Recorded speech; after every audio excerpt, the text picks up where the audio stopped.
Hello, beautiful people. Welcome back. It's your girl, Rocqi, your revolutionary hippie from LifeIsRocqi. Please subscribe to my YouTube channel. This is part 2.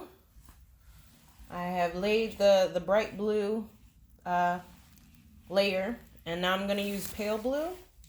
And I'm also going to mix it a little with the bright blue. And use the mop brush. Uh-oh. Oh, it's coming out.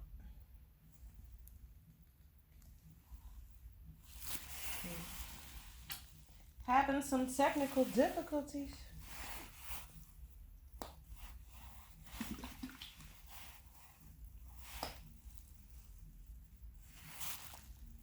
There we go. So yeah, I'm gonna mix it with the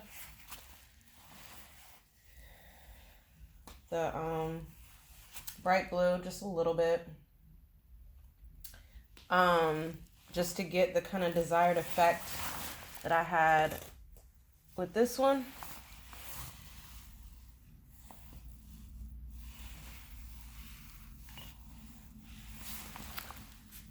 So let's see how this goes.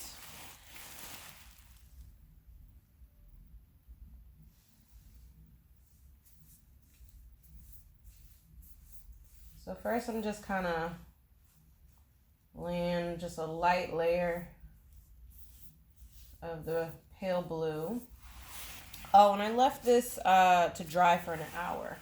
Like if I don't want any sort of mixing of colors, I want the foundation to be completely dry, then I leave it for an hour. So now I've mixed it and kind of looks like that. So I'm not mixing the colors together so it changes the color. I'm just literally putting the same colors or different colors on the same brush. So then I can kind of get that desired effect that I want, like that. You see how nice that is? And it's like a perfect blend. And that's what I wanted to go for. So hopefully you can see this.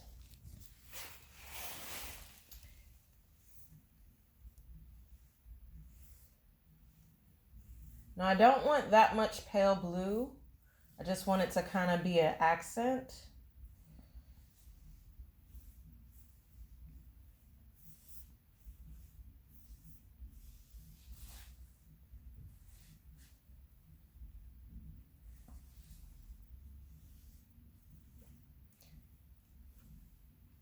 Now sometimes there are like clumps of paint.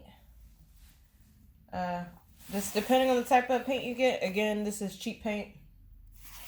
So it's in there a little bit.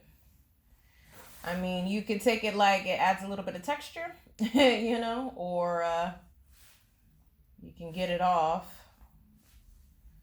So I'm going to go over this a little bit just because I want it to be more, I don't want it to be as wavy.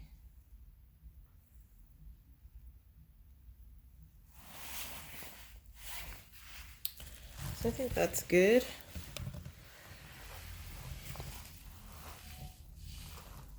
You see? I'm going to hold it up to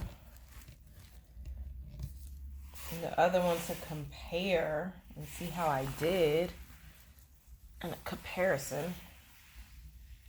Yeah, that's actually just about it. I'm going to do a little bit more blue. Just because it's some light areas.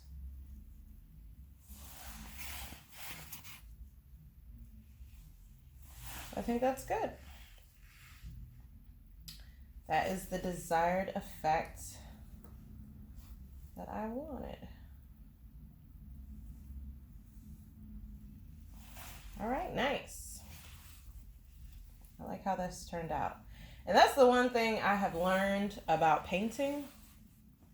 It's sometimes you can go in with an idea, but you have to be open to it turning into something else, because, and that's like, yeah, each painting, even though it can be done by the same painter, is going to be different, just because painting is not, it's not robotic. Like, it's one stroke made differently with one different variation of color will make the painting different. So I've learned to let go of the outcome and just be open to whatever happens once that paintbrush and the paint connects with the canvas, and just be open to experiencing the process of painting and being on the journey of what I happen to create.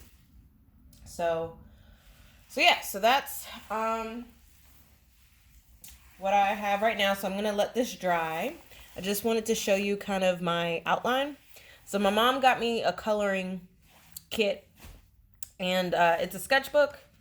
And first I didn't know, see, sketchbook. First I didn't know, because again, I can't draw, but it has allowed me to map out. And some people map on the actual canvas. I don't like doing that because sometimes I can still see the lines, just depending on the type of canvas I use. Like the acrylic pads, I could see the paint, the color, the pencil lines, so I didn't like that. So I like to map it out in the sketchbook. And as you can see, it's not like anything big, but it just gets me in mind the image that I have that I want to create. This is actually from our neighbor's house. So yeah, just to kind of give me an outline. So we will see if it ends up looking like this. I have not a fucking clue.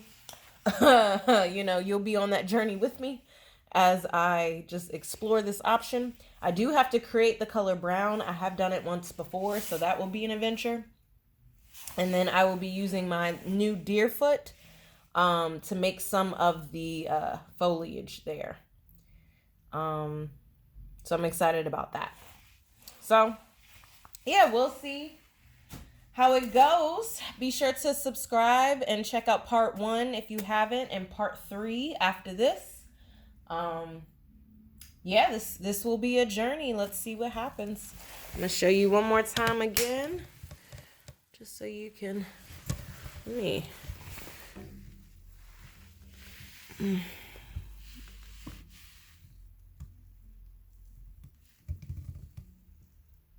So you can see the light blue just kind of blending in there. You know, it's not that prominent, which I didn't want it to be, but just, yeah. So yeah, I'm gonna let that sit for an hour. And I'm actually gonna make some spicy kale, which is code for I cook kale like collard greens.